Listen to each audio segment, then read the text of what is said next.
Imagina a un hombre lanzado vivo en un caldero de aceite hirviendo frente a una multitud que espera su muerte. Y aún así, él no grita, no se quema, no muere. El calor extremo que debería consumir su carne en segundos no deja una sola marca. El olor insoportable del aceite burbujeante llena el aire. El humo sube en espirales densas. Los soldados romanos retroceden con miedo y la multitud que vino a presenciar una ejecución atestigua algo que ningún decreto imperial podría explicar. Hoy vas a descubrir por qué el apóstol Juan, el último de los 12, el discípulo más íntimo de Cristo, se convirtió en el único hombre de la historia que Roma intentó borrar y no pudo. Hay detalles de esta escena que casi nadie conoce. Secretos que explican por qué su vida se convirtió en una amenaza mayor que cualquier espada. Y revelaciones que pueden cambiar la forma como ves la fe, el sufrimiento y el propósito divino operando en los momentos más imposibles. Juan, el discípulo amado, el hombre cuya vida se convirtió en una prueba viviente del poder de Dios. Era joven cuando todo comenzó, todavía pescador en la región de Galilea, trabajando al lado de su padre Zebedeo y su hermano Jacobo en un oficio simple, pero que moldeó su resistencia, disciplina y sentido de responsabilidad. Marcos capítulo 1, versículo 20, describe que trabajaban con empleados, indicando que su familia tenía cierta estructura económica, pero nada de esto explicaba la intensidad que él cargaba en su temperamento desde temprano. Cuando Cristo lo llamó, esa intensidad no fue apagada, sino transformada. Juan era un joven de naturaleza fuerte, y esa característica transparece cuando el Señor lo llama Hijo del Trueno, conforme Marcos capítulo 3, versículo 17. Ese título no era poético, era literal, describiendo el espíritu impetuoso de quien reaccionaba con prontitud ante la injusticia, el rechazo o cualquier afrenta al Maestro. En Lucas, capítulo 9, versículo 54, cuando los samaritanos rechazaron hospedaje a Jesús, Juan y su hermano Jacobo sugirieron que fuego descendiera del cielo para consumir la aldea. Era la actitud de alguien que amaba a Cristo con intensidad, pero aún no entendía completamente la profundidad de la misericordia que él enseñaba. Con el tiempo, Juan fue moldeado por la convivencia diaria con Jesús. Juan capítulo 1, versículo 35 al 37 registra que antes de seguir al Mesías, él ya buscaba la verdad al lado de Juan el Bautista. Esto revela un corazón inquieto, deseoso de oír algo más allá de lo común, sediento por respuestas que el mundo no podía dar. Cuando encontró a Cristo, encontró también el propósito que faltaba, y desde entonces su vida se volvió inseparable del camino del Maestro. En la convivencia cercana, Juan testificó momentos que ningún otro discípulo presenció de la misma forma. Él estuvo en la casa de Jairo cuando Jesús tomó por la mano a la niña muerta y la levantó, como describe Marcos capítulo 5 versículo 37.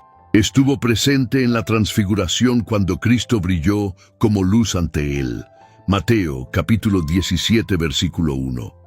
Estuvo en Getsemaní, profundamente cerca de la agonía, de aquel que cargaría el peso del pecado del mundo. Mateo capítulo 26, versículo 37. Estos episodios no fueron memorias distantes, fueron experiencias que atravesaron su ser, moldeando la percepción que tenía del reino y del propio Cristo. Juan era más que un discípulo. Era alguien que se volvió íntimo de Jesús en un grado que pocos comprenden. En la última cena, Juan se reclinó en el pecho del Maestro para preguntar quién era el traidor, conforme Juan capítulo 13, versículo 25. Ese gesto revela confianza, cercanía y afecto. Él no observaba a Jesús apenas como líder, sino como alguien cuya presencia definía su propia identidad. Por eso, cuando Cristo fue crucificado, Juan permaneció al pie de la cruz firme, silencioso, soportando el peso del momento más doloroso jamás registrado en la fe cristiana. Jesús, reconociendo esa fidelidad, le confió el cuidado de su madre, como está escrito en Juan, capítulo 19, versículos 26 y 27.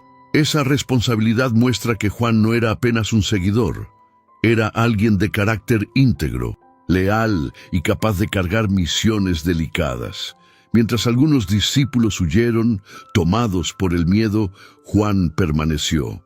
Su fidelidad no era impulsiva, era firme, fundamentada en todo lo que había visto y aprendido al lado de Cristo. Esto explica por qué después de la ascensión, Juan se convirtió en una de las columnas de la iglesia primitiva, apareciendo constantemente al lado de Pedro en decisiones importantes, como relatado en Hechos capítulo 3 versículo 1 y Hechos capítulo 4 versículo 13. Juan testificó también la expansión de la fe, el derramamiento del Espíritu Santo en Pentecostés, Hechos capítulo 2 versículo 41, y la persecución creciente que surgió después de la muerte de Esteban, Hechos capítulo 8 versículo 1. Él vio el Evangelio esparcirse por lugares que jamás imaginó, vio vidas transformadas, vio curaciones, liberaciones y señales incontestables del poder de Dios, pero también vio el odio crecer entre aquellos que no soportaban el mensaje de Cristo.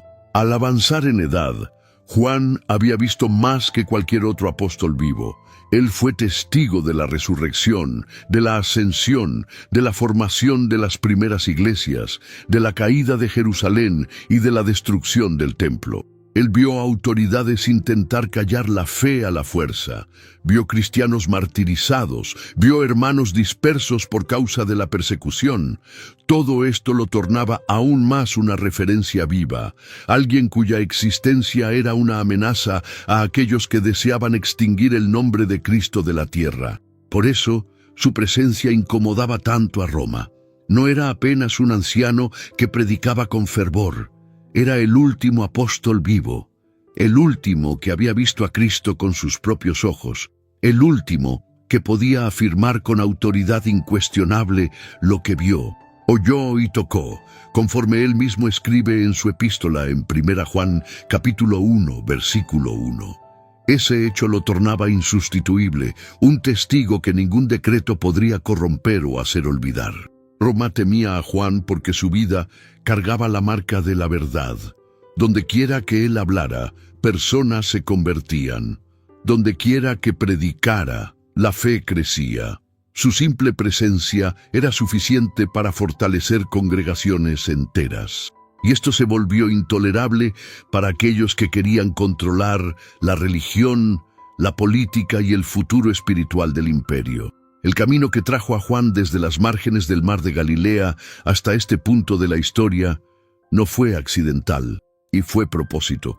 Cada milagro testificado, cada enseñanza oída, cada lágrima derramada, moldearon en él una fuerza que Roma no podría apagar. Era imposible silenciarlo, porque su voz no era fruto de convicción humana, sino de experiencia directa con el propio Hijo de Dios. Y así, mientras Juan continuaba viajando entre iglesias, aconsejando líderes, fortaleciendo hermanos, guiando comunidades amenazadas por la persecución, el imperio observaba con inquietud el alcance de aquella influencia que parecía no disminuir con el tiempo. De lo contrario, cuanto más los años pasaban, más su autoridad espiritual crecía. Ese escenario lentamente construía los eventos que lo llevarían hasta Roma ante el emperador. Una movilización silenciosa, creciente, que preparaba el choque entre la fe más resistente del cristianismo y la fuerza más opresora del imperio. Era inevitable que Juan se convirtiera en el blanco más peligroso para aquellos que deseaban sofocar la fe. Y el próximo paso de esta historia surgiría no como casualidad, sino como consecuencia inevitable de la vida que él vivió. Cuando la persecución se levantó con aún más intensidad, los ojos de Roma se volvieron directamente hacia él, y el nuevo emperador surgía decidido a romper aquello que consideraba una amenaza incontrolable. La presencia continua de Juan, entre las iglesias despertaba atención creciente en todos los rincones del imperio. Y mientras el pueblo encontraba consuelo en sus palabras, Roma observaba con irritación cada paso dado por aquel que restaba entre los apóstoles. Esa inquietud se volvía aún más intensa cuando un nuevo gobernante asumió el trono. Alguien cuya ambición ultrapasaba la política y alcanzaba la esfera espiritual, exigiendo algo que ningún cristiano podría aceptar. Domiciano no se contentaba con poder militar o influencia territorial. Él exigía ser reconocido como divino. Su ascensión inauguró una fase de tensión que se esparció rápidamente por todo el imperio. Y Juan, ya anciano, se vio nuevamente en el centro de una confrontación que involucraría fe y autoridad. Domiciano instituyó formalmente el culto a su propia persona, esperando que ciudadanos de todas las provincias se inclinaran ante él como si fuera un dios. Era una exigencia directa, impuesta con rigidez, y quien rechazara era considerado enemigo del Estado. Esa postura alcanzó directamente a los cristianos, que no podían, bajo ningún argumento, atribuir gloria que pertenece únicamente al Señor. Las palabras registradas en Deuteronomio capítulo 6, versículo 13, reafirmaban ese principio, ordenando que solamente Dios debía ser adorado. Esto colocaba la fe cristiana en choque con el emperador y ese conflicto se volvió inevitable. La persecución comenzó a intensificarse. No era apenas una cuestión de política, era un ataque contra la fe que crecía en todos los lugares. Cristianos eran denunciados, llevados ante autoridades y sentenciados por rechazarse a ofrecer incienso al emperador. Todo esto llegaba a los oídos de Juan, que continuaba firme, instruyendo, animando y fortaleciendo comunidades enteras que vivían bajo amenaza constante. En sus cartas, él instruía a permanecer vigilantes y fieles, como dijo en 1 Juan capítulo 5, versículo 5, afirmando que solamente aquel que cree que Jesús es el Hijo de Dios vence al mundo. Ese mensaje confrontaba directamente el sistema que intentaba sustituir a Cristo por la figura de un hombre. Domiciano se incomodaba especialmente con figuras de gran influencia, y Juan estaba en el tope de esa lista. Siendo el último apóstol vivo, su palabra cargaba la autoridad que ningún gobernante conseguía ahogar. Donde él llegaba, vidas eran transformadas y la fe ganaba fuerza. Era justamente eso lo que Roma temía, pues mientras Juan continuara enseñando, miles continuarían resistiendo. Su voz se volvía cada vez más importante y su presencia fortalecía iglesias que enfrentaban persecución cada vez más severa. La figura de Juan era asociada no apenas a su posición de apóstol, sino al hecho de haber convivido personalmente con Cristo. Él no predicaba por haber oído decir, predicaba porque vio y testificó. Ese tipo de autoridad espiritual Roma no conseguía replicar, y para un emperador que deseaba ser adorado como divino, la existencia de alguien que apuntaba a un Dios verdadero era intolerable. Juan representaba el opuesto exacto de aquello que Domiciano quería establecer, y eso lo hizo un blanco inevitable. Mientras la persecución se esparcía, muchos cristianos buscaban escondite, pero Juan permanecía firme. Él sabía que su misión no había terminado. En Hechos capítulo 2, versículo 41, cuando miles fueron acrecentados a la fe, Juan entendió que el evangelio no podría ser restringido por el miedo. Él enseñó eso a los hermanos y continuó viviendo conforme ese principio, aun sabiendo que su posición llamaba la atención del imperio. Las iglesias de Asia Menor, especialmente Éfeso, contaban con su presencia constante. Él fortalecía a los líderes locales, corregía herejías, confrontaba engaños y levantaba comunidades enteras con su testimonio. Esto tornaba la situación aún más preocupante para Roma, pues la influencia de Juan no disminuía, aún con la edad avanzada. Por lo contrario, parecía crecer justamente en los tiempos más difíciles. Domiciano pasó a monitorear más de cerca a todos los que tenían influencia espiritual. Reportes eran enviados informando sobre líderes cristianos que se rechazaban a participar del culto imperial, y entre todos los nombres citados, uno siempre se destacaba. Juan era constantemente mencionado como alguien que movía multitudes, que enseñaba con autoridad y que no demostraba temor ante el avance de la persecución. La atención aumentaba a medida que relatos sobre la fidelidad de los cristianos llegaban al oído del emperador. Ellos no se inclinaban, no ofrecían incienso, no llamaban a Domiciano de Señor. Esto irritaba profundamente al gobernante, pues amenazaba la unidad política que él intentaba imponer. Cualquier rechazo era vista como rebelión. Juan, al animar a los cristianos a permanecer fieles a Dios, se volvía una amenaza directa a la autoridad del emperador. La fe continuaba esparciéndose. El evangelio cruzaba fronteras, alcanzaba hogares, transformaba ciudades.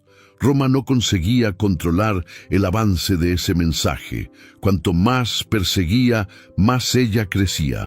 Y en la mente de Domiciano había apenas una solución: silenciar a aquel que era considerado el mayor testigo vivo de la fe cristiana.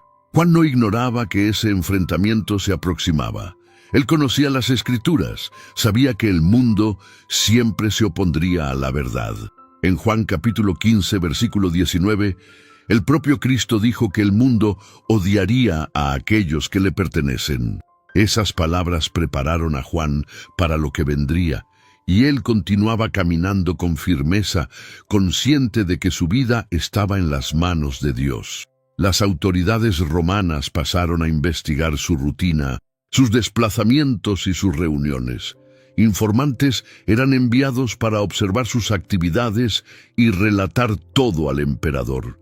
La presencia de Juan se volvía cada vez más incómoda.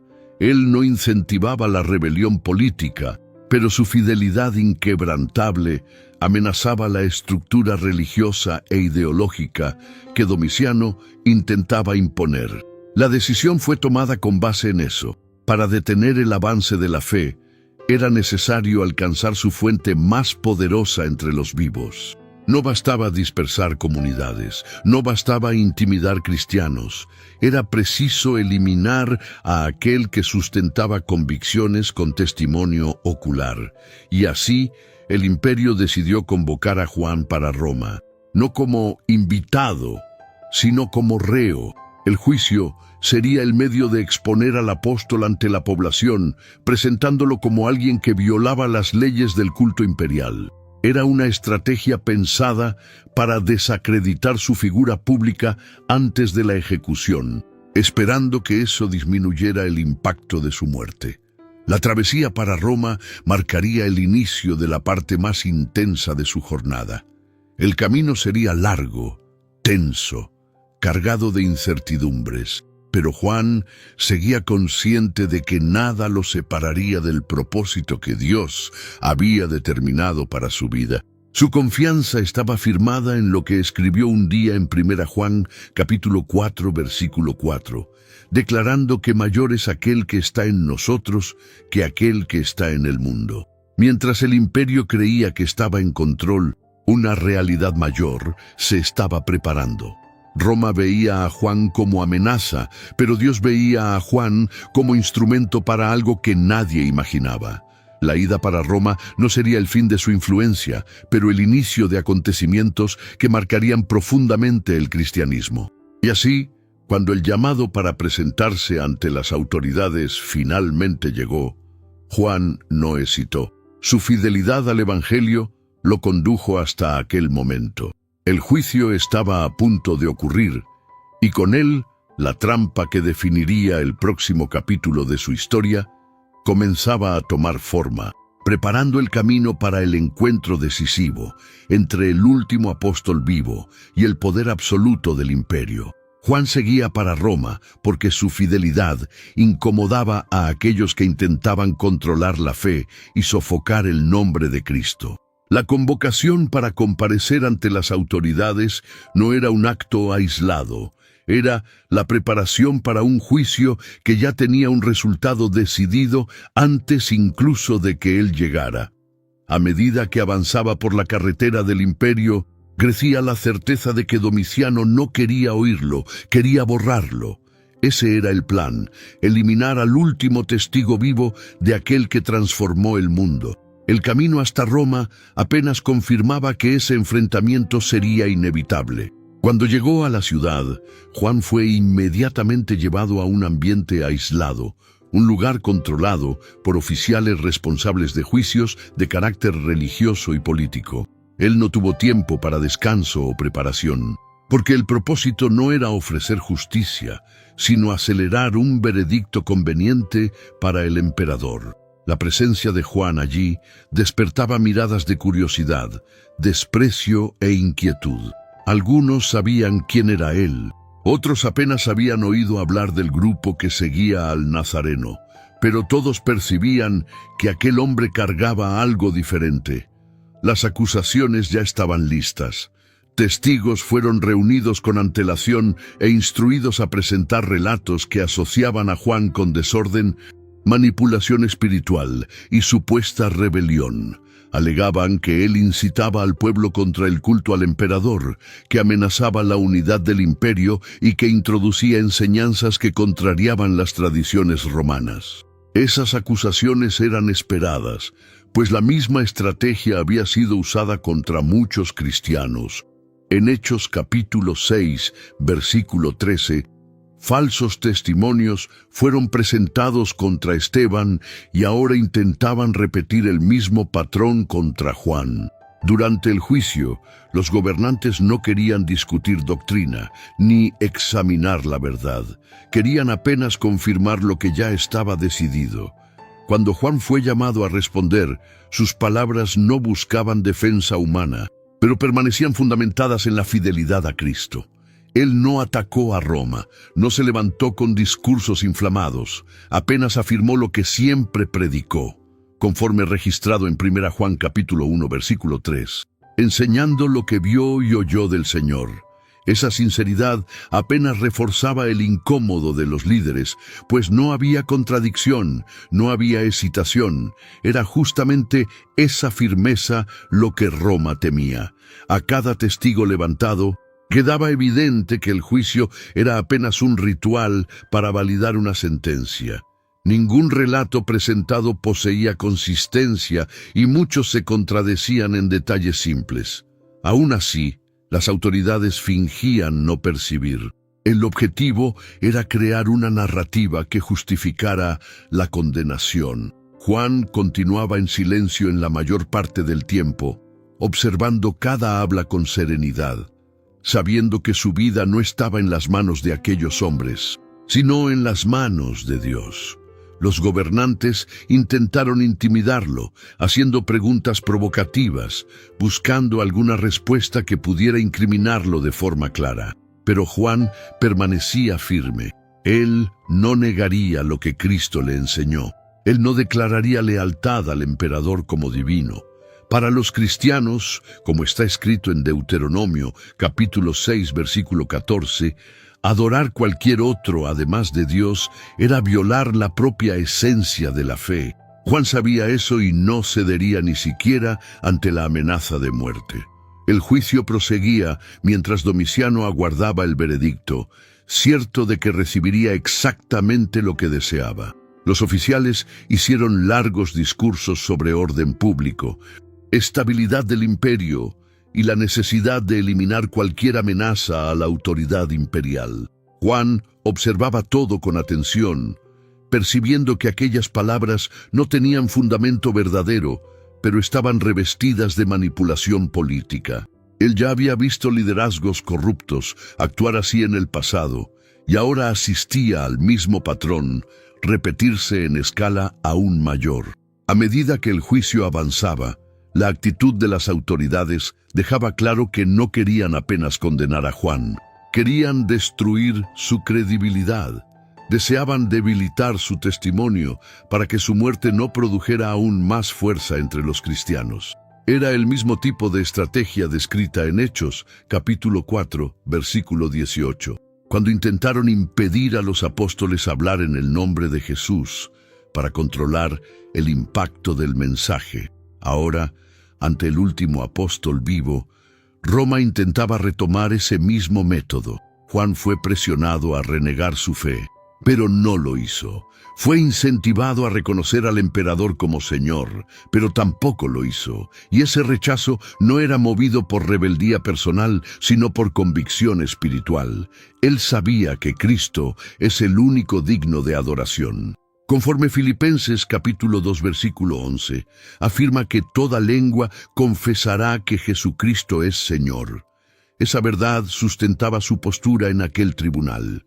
Las autoridades percibieron que ningún argumento debilitaría su fe. Eso aumentó aún más la irritación de los líderes religiosos y políticos involucrados en el juicio. Ellos esperaban miedo, hesitación, negociación, pero encontraron firmeza, serenidad y convicción. Juan no respondía con provocación, sino con claridad. No presentaba justificativas extensas, apenas reafirmaba el Evangelio. Esa postura, lejos de disminuirlo, fortalecía aún más su imagen ante aquellos que observaban. El juicio continuó hasta que finalmente las autoridades proclamaron la sentencia. Juan fue declarado culpable de rechazar el culto imperial y de diseminar una fe que amenazaba la estructura política del imperio. No hubo sorpresa. Él sabía que ese momento vendría. Los presentes murmuraban entre sí, algunos con rabia, otros con inquietud, pues era evidente que aquel hombre no representaba amenaza física, pero su palabra incomodaba al gobierno más que cualquier arma. La sentencia de muerte fue oficializada y anunciada entre los oficiales. Juan sería ejecutado de forma pública para servir como ejemplo para todos los cristianos que resistían al culto imperial. Era eso lo que Roma deseaba: silenciar su voz, apagar su testimonio y usar su fin como advertencia. Pero lo que el imperio planeó como derrota se volvería uno de los episodios más marcantes de la historia cristiana. La decisión era definitiva. No había recurso, no había posibilidad de reversión.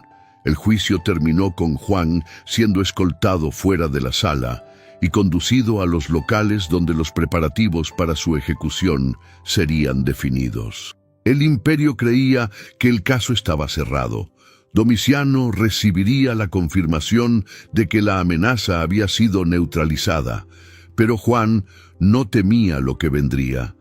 En 2 Timoteo, capítulo 1, versículo 12, Pablo declaró confiar en aquel que es poderoso para guardar lo que le fue confiado. Esa misma confianza llenaba el corazón de Juan. Ahora, con la sentencia definida, restaba apenas aguardar el momento en que Roma colocaría su plan en acción. Y ese plan involucraba un método cruel, proyectado para eliminar cualquier duda sobre la fuerza del imperio. La ejecución no sería silenciosa, no sería discreta, no sería oculta. Ellos querían espectáculo, querían que el pueblo viera, querían que todos entendieran la consecuencia de resistir a la orden imperial. Y así, mientras Juan era conducido para los preparativos de la sentencia, el local escogido para su ejecución comenzaba a ser organizado. El imperio creía que tenía el control final del destino de aquel hombre, pero lo que estaba a punto de acontecer huiría de cualquier expectativa humana, conduciendo directamente a los acontecimientos que transformarían la historia del cristianismo para siempre. La sentencia estaba definida, y Juan fue conducido por los oficiales romanos como alguien cuyo destino ya estaba sellado. No había dudas entre aquellos que lo escoltaban de que el imperio haría de su ejecución un espectáculo. Domiciano deseaba transformar la muerte del apóstol en un aviso público, algo capaz de desestimular la fe de muchos. La estrategia era simple: exponer a Juan ante la multitud, eliminar su vida de forma cruel, y así afirmar la fuerza del poder imperial. Sin embargo, nada de aquello acontecería como planeado. El local escogido para la ejecución era el Coliseo, donde miles se reunían para asistir a eventos que celebraban la fuerza de Roma. El escenario había sido preparado con antelación. Un gran recipiente de metal estaba posicionado en el centro de la arena, siendo llenado con aceite que sería calentado hasta alcanzar temperatura extrema. Ese era el método escogido para quitar la vida del apóstol. Los soldados reforzaban la seguridad, mientras el fuego aumentaba la temperatura del caldero y el olor fuerte del aceite comenzó a esparcirse por el ambiente. La textura densa del aceite se movía lentamente dentro del recipiente mientras las llamas debajo crecían, alimentadas constantemente por los esclavos responsables de mantener el fuego intenso. El calor irradiaba en ondas visibles, distorsionando el aire alrededor del caldero. El metal comenzaba a brillar con un tono rojizo anaranjado en las áreas más próximas al fuego. Los soldados que se aproximaban para verificar la temperatura retrocedían rápidamente, sintiendo en sus propios rostros la intensidad del calor que emanaba. El aceite borboteaba en pequeñas explosiones, lanzando gotas que chisporroteaban al tocar el borde del recipiente. La ejecución estaba a punto de comenzar, pero Juan no demostraba miedo. Mientras era conducido hasta la arena, su mente permanecía firme. Él sabía que su vida estaba en las manos de Dios.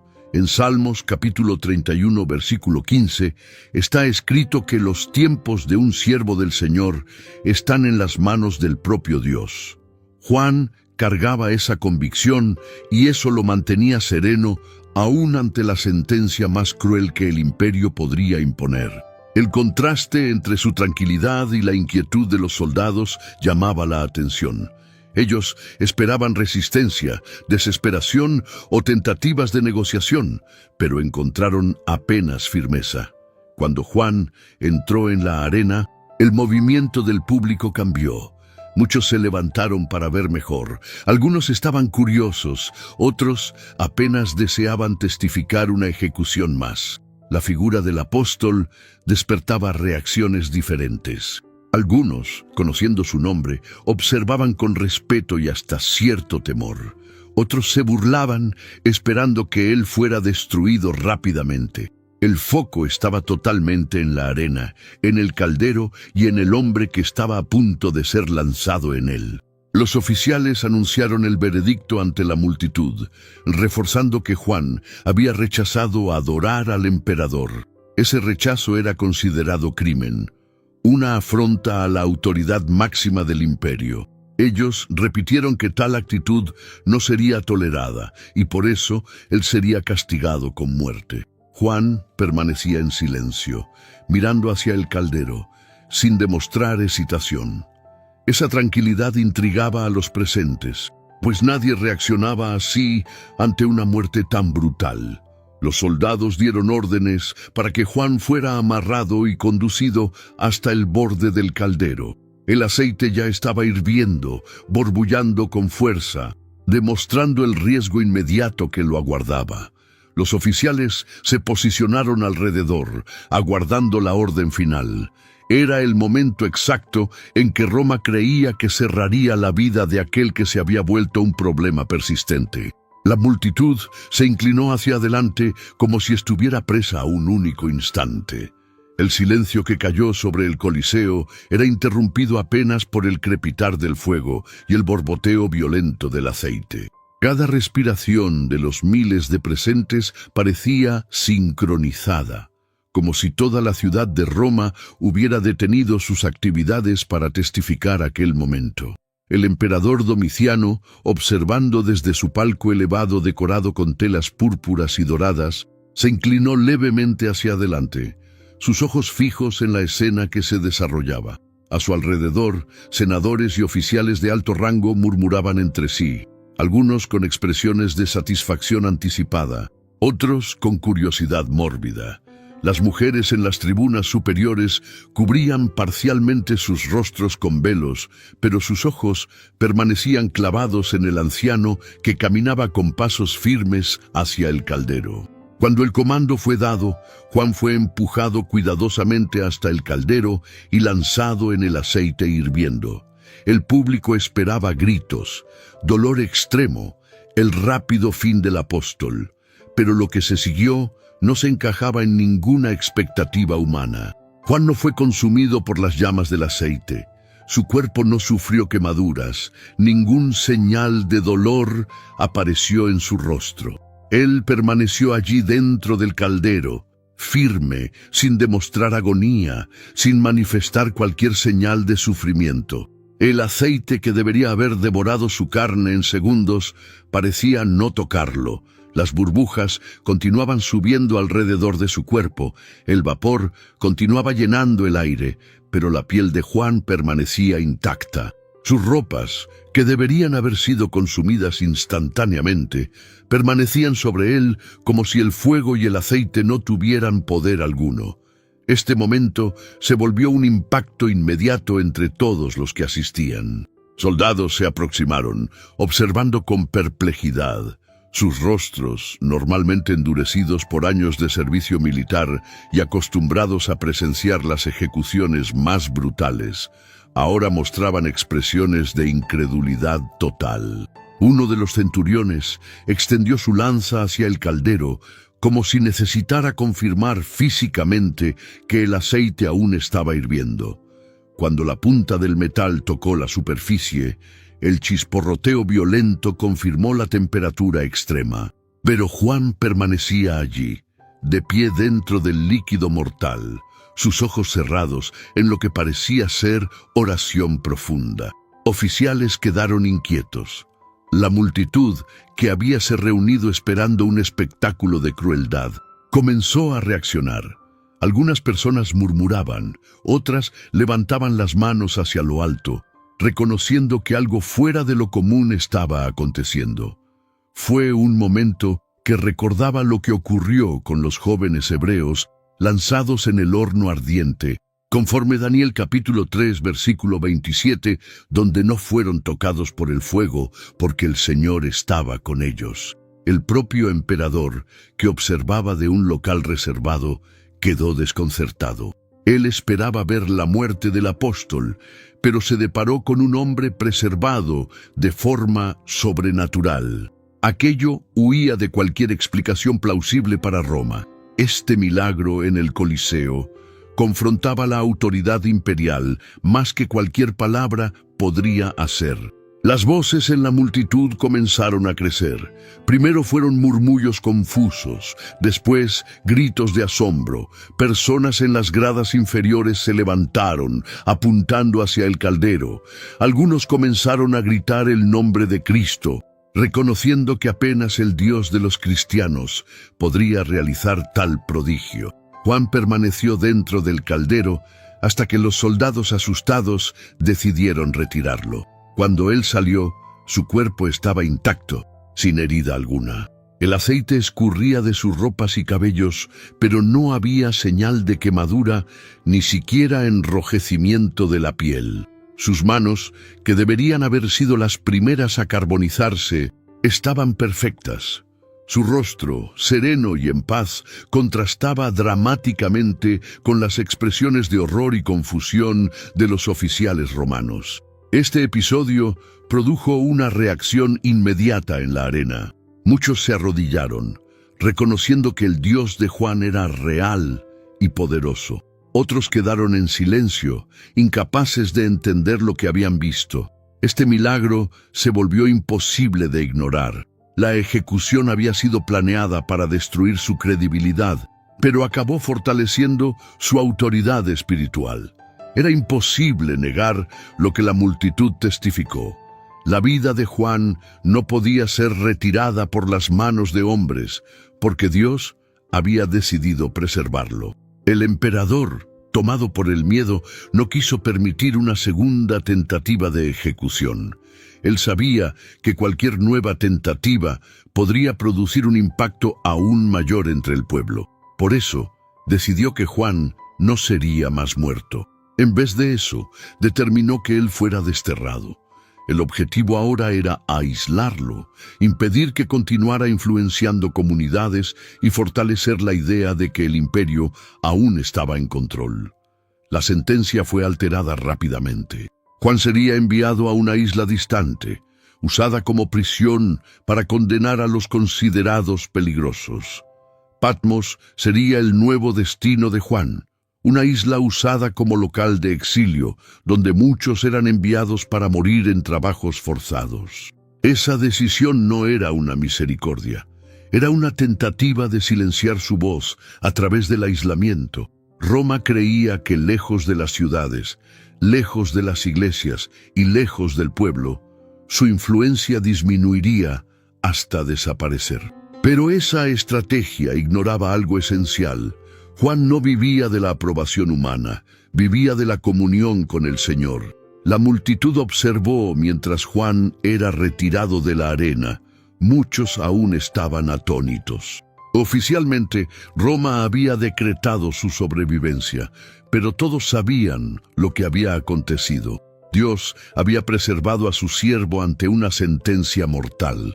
Lo que sería una demostración de fuerza del imperio se volvió testimonio de poder divino.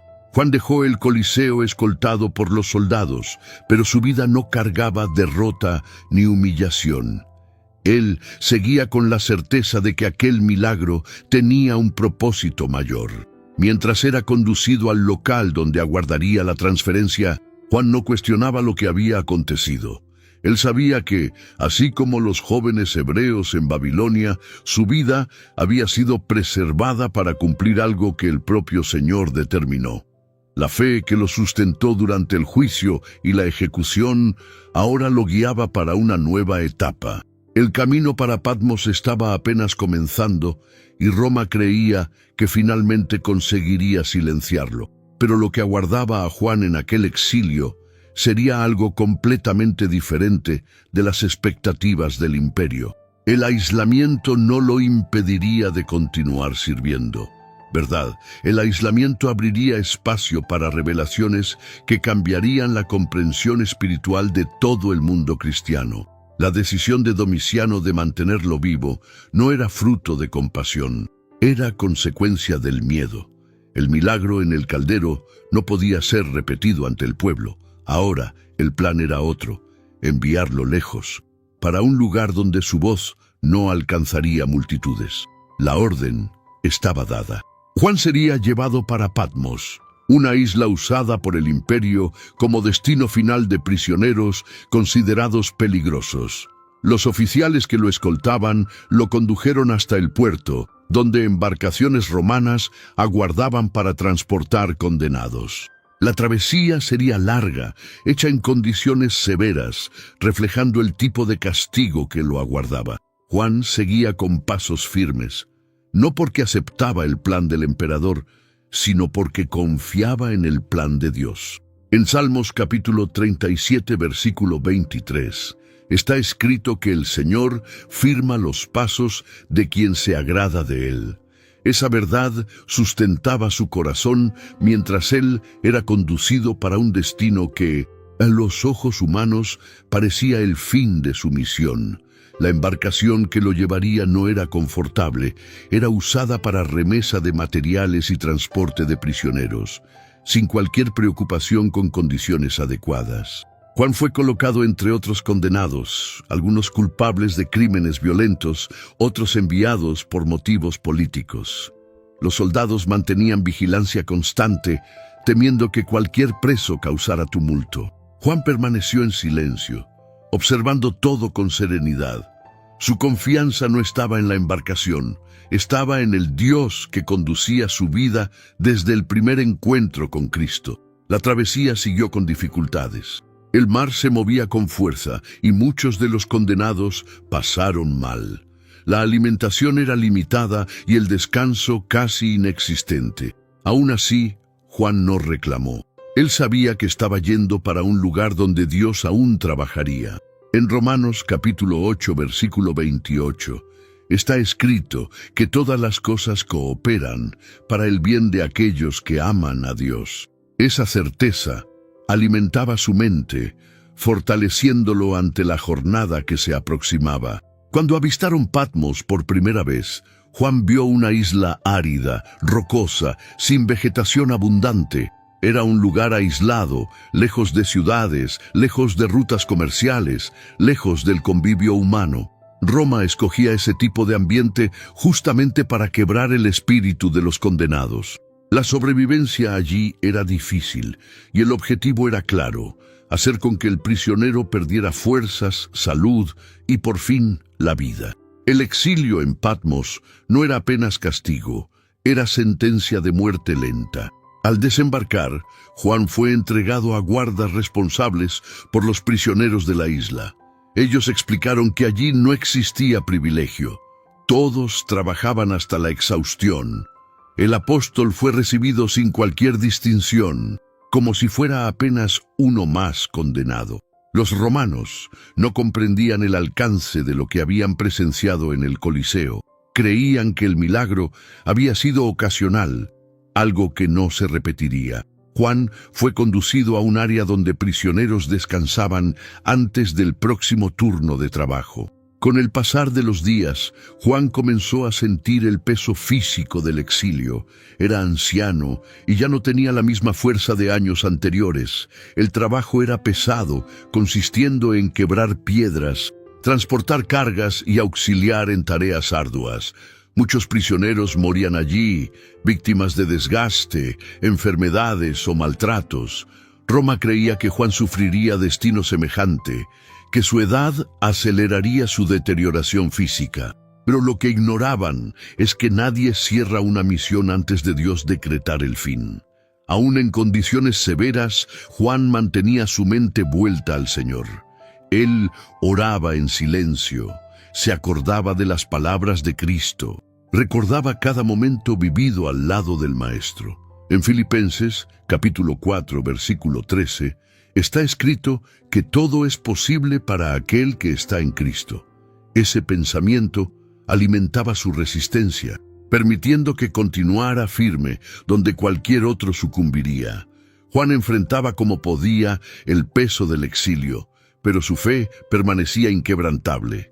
Con el tiempo, otros prisioneros pasaron a observarlo. Ellos percibían que Juan no se comportaba como los demás. Él no murmuraba, no reclamaba, no demostraba revuelta. Su postura transmitía paz. Algunos se aproximaban de él en busca de consuelo. Otros apenas observaban a distancia. Juan no hacía discursos, pero su presencia transmitía algo que los propios guardas intentaban ignorar. Aún aislado, él continuaba influenciando vidas. Los días se volvieron semanas y las semanas se transformaron en meses. Juan seguía trabajando, descansando poco y orando siempre. En el silencio de la isla, él encontró espacio para reflexionar. Acordaba de Cristo en Getsemaní, del llamado para vigilar y orar, conforme Mateo capítulo 26, versículo 41. Aquellas palabras ganaban nuevo sentido allí. Juan vigilaba su corazón y mantenía su fe firme, aguardando lo que Dios haría en aquel lugar que Roma creía ser apenas una prisión. Cierta vez, mientras trabajaba entre las rocas, Juan sintió que algo diferente acontecería. No era emoción, no era imaginación, era la misma convicción que siempre lo guió. Días después, mientras estaba en un momento de oración, algo extraordinario aconteció. Él describe eso en Apocalipsis capítulo 1, versículo 10, diciendo que estaba en espíritu en el día del Señor. Esa expresión no indicaba fuga mental, sino una profunda percepción espiritual dada por Dios. Fue en Patmos, lejos de todo, que Juan recibió revelaciones que cambiarían el entendimiento del mundo cristiano. Roma creyó que el exilio sería el fin de su influencia, pero fue allí que Dios abrió aquello que ningún otro ser humano había visto. El aislamiento se volvió espacio de encuentro y el lugar de castigo se transformó en lugar de revelación. El imperio intentó callar a Juan, pero Dios decidió hablar con él. Las revelaciones comenzaron en Patmos. porque Juan estaba exactamente donde Dios quería que él estuviera. Después de meses de exilio, viviendo entre rocas y sudor, soportando tareas pesadas y noches frías, Juan percibió que el aislamiento no lo debilitaba espiritualmente. Por lo contrario, fortalecía su fe y profundizaba su sensibilidad a la voz de Dios. Roma le había quitado la libertad, pero no conseguía tocar en aquello que lo sustentaba. Cuando él escribió en Apocalipsis capítulo 1, versículo 10, que estaba en espíritu en el día del Señor, él describió un momento real donde Dios rompió el silencio de aquella isla y abrió una visión que cambiaría la historia cristiana. Juan había pasado la vida entera oyendo la voz de Cristo, desde el llamado en el mar de Galilea hasta las enseñanzas que moldearon su fe. Ahora, en la vejez, lejos de cualquier comunidad, él se preparaba para recibir algo que ninguno de los otros apóstoles había presenciado. Las revelaciones no vinieron por imaginación o recuerdo, vinieron porque el propio Dios decidió mostrar a Juan lo que estaba por venir. Él oyó una voz fuerte atrás de sí, una voz tan clara que lo hizo volverse inmediatamente. Y fue en ese instante que su visión espiritual se abrió de forma completa. Al volverse, Juan describió haber visto a alguien semejante al Hijo del Hombre, conforme Apocalipsis capítulo 1, versículo 12 al 16. Él vio a Cristo en gloria, no más como el Maestro que caminó en la tierra, sino como el Señor exaltado. Sus ojos eran como llama de fuego, sus pies brillaban como bronce refinado y su voz era poderosa. Esa visión no apenas reafirmaba quién Cristo era, sino mostraba a Juan que la autoridad divina permanecía absoluta, aún en un tiempo donde Roma intentaba colocarse en el lugar de Dios. El impacto de esa visión era profundo. Juan no estaba ante un mensajero común, estaba ante el propio Cristo resucitado y glorificado. Eso confirmaba que su misión aún no había llegado al fin. Dios tenía más para revelar, más para instruir y más para entregar a través de aquel que resistió al aceite hirviendo y ahora resistía al exilio. La presencia de Cristo ante él era una demostración de que el cielo permanecía atento, aun cuando el mundo intentaba sofocar la fe. Ninguna prisión impediría el cumplimiento del propósito de Dios. Cristo comenzó a ordenar que Juan escribiera todo lo que vería, mostrando que las revelaciones no eran apenas para él, sino para las iglesias. En Apocalipsis capítulo 1, versículo 11, Juan recibió la instrucción de registrar las cosas y enviarlas a las congregaciones de Asia Menor. Eso incluía Éfeso, Esmirna, Pérgamo, Tiatira, Sardis, Filadelfia y Laodicea. Esas iglesias enfrentaban desafíos diferentes, persecuciones, engaños y dificultades. Las palabras que Juan recibiría servirían como consuelo, corrección y fortalecimiento. La primera visión que Juan describió después del encuentro con Cristo fue la visión del trono, registrada en Apocalipsis capítulo 4, versículo 2. Dios abrió ante él la realidad celestial. Juan vio un trono establecido en los cielos y alguien sentado sobre él. Esa visión no era simbólica o abstracta, era real. Él estaba viendo el trono que gobierna todas las cosas, el centro de la autoridad divina. Esa revelación mostraba que aunque Roma intentara gobernar con mano fuerte, el verdadero gobierno estaba arriba de cualquier imperio humano. Alrededor del trono, Juan vio seres que adoraban sin cesar. Él vio relámpagos, voces y señales que mostraban la majestad absoluta de Dios. No era espectáculo, era autoridad. Juan estaba recibiendo una explicación clara sobre quién realmente controlaba la historia. Las criaturas vivientes que proclamaban Santo, Santo, Santo, conforme Apocalipsis capítulo 4, versículo 8, revelaban el carácter perfecto de Dios. Esas palabras no eran repetición vacía, eran afirmación de la santidad eterna e incuestionable del Creador. Juan también vio a los 24 ancianos alrededor del trono, cada uno con coronas y vestiduras blancas. Ellos se inclinaban y lanzaban sus coronas ante el trono, reconociendo que todo poder y toda gloria pertenecían a Dios. Esa visión cargaba un mensaje directo para las iglesias. No importa cuántos gobernantes intenten usurpar la adoración, ella pertenece solamente al Señor. El imperio podría exigir culto al emperador, pero el cielo revelaba quién realmente es digno de gloria. La visión prosiguió, y Juan vio en la mano derecha de aquel que estaba sentado en el trono un libro sellado, conforme a Apocalipsis, capítulo 5, versículo 1. Nadie era capaz de abrir el libro o siquiera mirar hacia él. Juan lloró ante esa imposibilidad, pero uno de los ancianos dijo que no había motivo para desesperación. El león de la tribu de Judá, la raíz de David, había vencido y era digno de abrir el libro. Entonces Juan vio al Cordero como habiendo sido muerto, una imagen clara de Cristo resucitado, el único capaz de abrir los sellos y revelar los eventos que estaban a punto de acontecer. Esa revelación mostraba a Juan que Cristo no apenas había vencido la muerte, sino tenía la autoridad para conducir toda la historia hasta su desenlace. Nada de lo que acontecería escaparía de su control. El Cordero recibió honra, gloria y poder, conforme a Apocalipsis capítulo 5, versículo 12. Eso reafirmaba para Juan y para las iglesias que enfrentaban persecución que Cristo reinaba soberano. El imperio romano podía imponer miedo, pero no podía cambiar aquello que Dios ya había determinado. La profundidad de esa visión transformaba la comprensión espiritual de Juan. Él no estaba apenas oyendo mensajes, estaba viendo realidades celestiales. Cada detalle revelaba el gobierno de Dios sobre todas las cosas. Eso incluía el futuro de las iglesias, el avance del mal, el juicio divino y la victoria final del Cordero.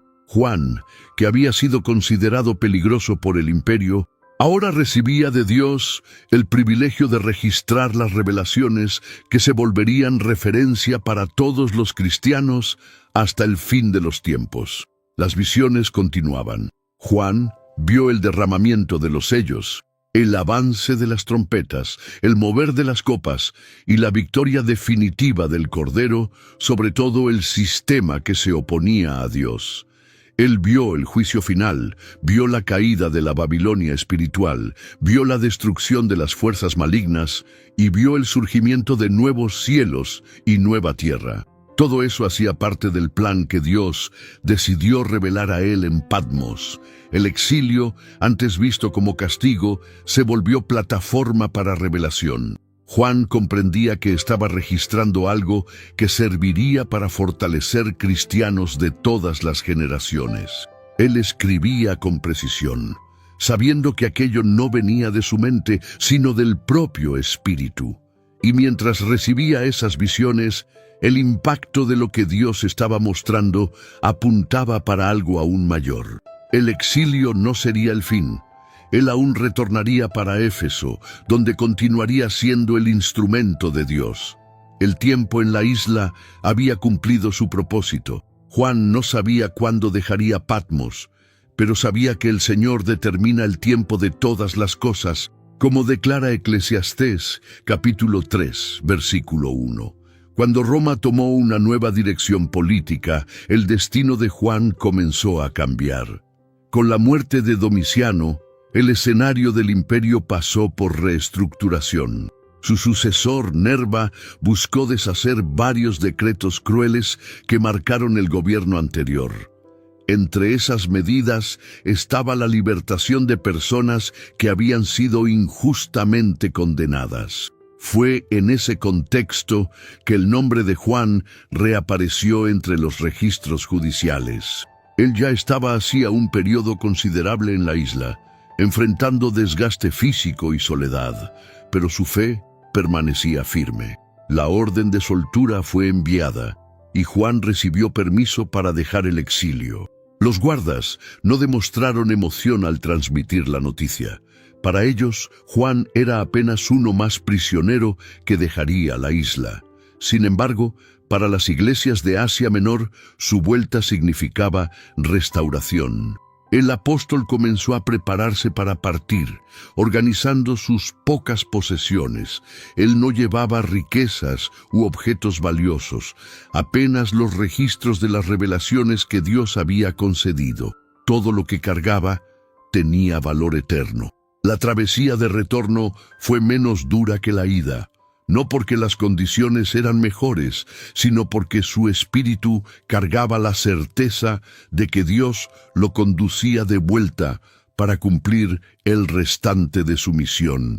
En Isaías capítulo 46, versículo 4, Dios promete sustentar a sus siervos hasta la vejez. Juan experimentaba esa promesa en la práctica. Su edad avanzada no lo impedía de caminar con firmeza, pues su confianza no dependía de la fuerza física, sino de la presencia constante del Señor. Al llegar en Éfeso, Juan fue recibido por cristianos que habían aguardado su vuelta con expectativa. Muchos pensaban que él no sobreviviría al exilio. Otros ni creían que fuera posible verlo nuevamente. La imagen de Juan, retornando vivo, aún después del caldero y de Patmos, se esparció rápidamente entre los hermanos. Era como si la propia fe fuera renovada al ver al último apóstol vivo caminando por las calles nuevamente. Juan, aunque debilitado físicamente, cargaba una autoridad espiritual aún más fuerte. Su simple presencia confortaba a las iglesias. Él se volvió referencia para líderes, jóvenes y familias que enfrentaban persecuciones y desafíos. Su testimonio atravesaba generaciones. Él estaba allí firme, vivo, útil, aun después de enfrentado lo que muchos considerarían un fin inevitable. Él pasó a enseñar con más intensidad. No buscaba aplausos, buscaba fidelidad. Recordaba a todos aquello que había oído de Cristo. En 1 Juan capítulo 2, versículo 24, él exhorta a los cristianos a permanecer en aquello que oyeron desde el principio. Ese mensaje era repetido con convicción. Juan había visto el poder de Dios en la práctica, no apenas en milagros pasados, sino en el propio sustento de su vida. Con su salud ya fragilizada por la edad, Juan no se movía con rapidez. Muchas veces era cargado por discípulos más jóvenes durante las reuniones. Algunos relatos registran que al ser colocado ante los cristianos, él repetía siempre la misma frase: «Hijitos, ámense unos a otros». Ese mensaje basado en Juan capítulo 13, versículo 34, resumía todo aquello que él aprendió directamente con Cristo. Él sabía que el amor era la base para resistir a persecuciones y mantener la unidad entre los hermanos. Esa repetición no era fruto de limitación, sino de claridad. Juan entendía que después de todo lo que había visto, desde los primeros días con Jesús hasta las visiones en Patmos, la esencia de la fe permanecía la misma. Él había presenciado curas, milagros, muertes y resurrecciones. Había enfrentado persecuciones, exilio y tentativas de ejecución. Nada de eso había disminuido su convicción. Por lo contrario, fortalecía la certeza de que el amor de Cristo sustentaba todo. Entre las iglesias, Juan se volvió símbolo vivo de perseverancia. Pastores buscaban sus consejos, jóvenes buscaban sus recuerdos de los días en que Cristo caminó entre los discípulos. Él no respondía con elogios al pasado, respondía con firmeza. En 1 Juan capítulo 4, versículo 4, él enfatiza que mayor es el que está en nosotros que el que está en el mundo. Esa enseñanza era reforzada repetidas veces. Juan quería que cada persona entendiera que no importaba quién gobernara Roma. Dios continuaba siendo soberano. Los años prosiguieron y Juan continuó sirviendo. No predicaba con la misma fuerza de su juventud, pero sus palabras cargaban autoridad construida a lo largo de décadas de fidelidad. Él era testigo vivo de que Dios sustenta a aquellos que en él confían. Juan había visto Jerusalén caer, había visto hermanos ser muertos por su fe, había visto gobernantes intentar apagar el cristianismo, y aún así continuaba allí enseñando, escribiendo, animando. En su vejez profunda, Juan pasó a ser cargado con frecuencia. Aún así, su presencia en los encuentros de las iglesias traía consuelo. Él demostraba que la vida cristiana no se define por la ausencia de sufrimiento, sino por la fidelidad en medio de las pruebas. En Santiago capítulo 1, versículo 12, está escrito que el hombre que soporta la prueba recibirá la corona de la vida. Juan era ejemplo de esa promesa, viviendo años más allá de lo que muchos esperaban. A cada encuentro, su voz se volvía más suave, pero sus palabras continuaban firmes.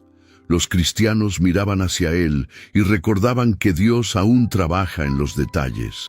Aquel hombre había sido lanzado en el aceite hirviendo, había sido dejado para morir en una isla prisión, había enfrentado juicio injusto y aún así permanecía testificando el Evangelio.